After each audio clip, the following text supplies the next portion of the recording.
নমস্কার সবাইকে। আমি Tuli Saha. This is from cooking by Shreyans mom. আজকে আমি দেখাবো ঘরে খুব সহজে মোজারেলা চিজ কিভাবে বানানো যায়। প্রথমে একটি পাত্রে 1 কেজি পরিমাণ ফুল ক্রিম দুধ নিব। অবশ্যই খেয়াল রাখতে হবে দুধটা যেন খাঁটি গরুর দুধ। সাধারণ গরুর দুধ দিয়ে মোজারেলা চিজ বানাতে গেলে সেটা তেমন একটা ভালো হবে না। এইবার দুধটাকে লো হিটে দিয়ে সামান্য একটু গরম করে নিব। গরমটা এমন হতে হবে যেন আঙুল দুধের মধ্যে ডুবিয়ে রাখা যায়, কিন্তু বেশিক্ষণ ডুবিয়ে রাখা যায় না। এবার চুলাটা অফ করে 1/3 কাপের মতো ভিনেগার দুধটার মধ্যে দিয়ে দিব। ভিনেগারটা দিয়ে সাথে সাথে একটা ঢাকনা দিয়ে পাত্রটাকে 3 থেকে 4 মিনিটের মতো রেখে দিব।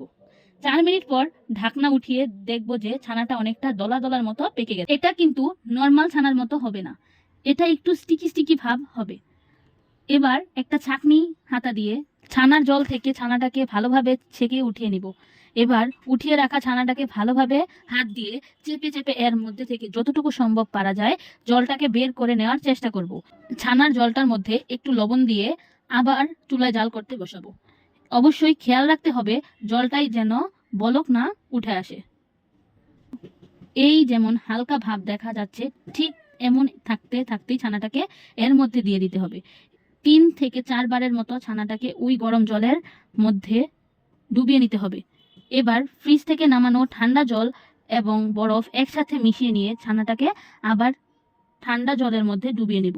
2-3 বার এর মতো ডুবিয়ে নিয়ে তারপর ছানাটাকে হাত দিয়ে ভালো মতো চেপে চেপে এর মধ্যে থাকা পানিটাকে বের করে নিতে হবে। এক্ষেত্রে একদমই পানি থাকা যাবে না, যতটা সম্ভব পুরো পানিটাকে বের করে নেওয়ার চেষ্টা করতে হবে। এই যে আমার পানিটা পুরোপুরি বের হয়ে গেছে। এবার একটা প্লাস্টিক র্যাপিং পেপারের মধ্যে ভরে এটাকে ফ্রিজে রাখবো। আমার কাছে প্লাস্টিক র্যাপিং পেপার না থাকায় আমি কাজটা একটা ছোট পলিথিনের মধ্যে নিয়েছি। এমনভাবে পলিথিনের মুখটা বন্ধ করতে হবে যেন কোনোভাবেই ভেতরের বাতাস না ঢুকতে পারে। এই যে আমার র্যাপিং করা হয়ে গেছে। এবার আমি একটা বাটিতে করে এটাকে ফ্রিজে রেখে দেব 12 ঘন্টার মতো। 12 ঘন্টা পর ফ্রিজ থেকে নামিয়ে নিলাম। এই যে তৈরি হয়ে গেল আমার মোজারেলা চিজ। এবার আমি আমার মোজারেলা চিজটাকে একটু স্লাইস করে দেখাচ্ছি। এই যে দেখতেই পাচ্ছেন চিজটা কতটা সুন্দরভাবে তৈরি হয়েছে। আপনাদের সুবিধার জন্য আমি এটাকে গ্রেট করেও দেখাচ্ছি। অনেকেই বলে যে মোজারেলা চিজ বাড়িতে বানালে সেটা নাকি গ্রেট হতে চায় না, কিন্তু দেখুন আমার চিজটা কত সুন্দরভাবে গ্রেট হয়ে যাচ্ছে। এবার হালকা একটু চিজ দিয়ে সেটাকে আমি প্যানে গরম করেও দেখাবো। দেখুন চিজটায় কতটা স্টিকি স্টিকি ভাব এসেছে। আমার সব রুলস ও টিপস ফলো করলে আপনারা বাড়িতেই মোজারেলা চিজটা ঠিক এমনভাবে তৈরি করে নিতে পারবেন। তাহলে এই ছিল আজকে আমার মোজারেলা চিজের রেসিপি।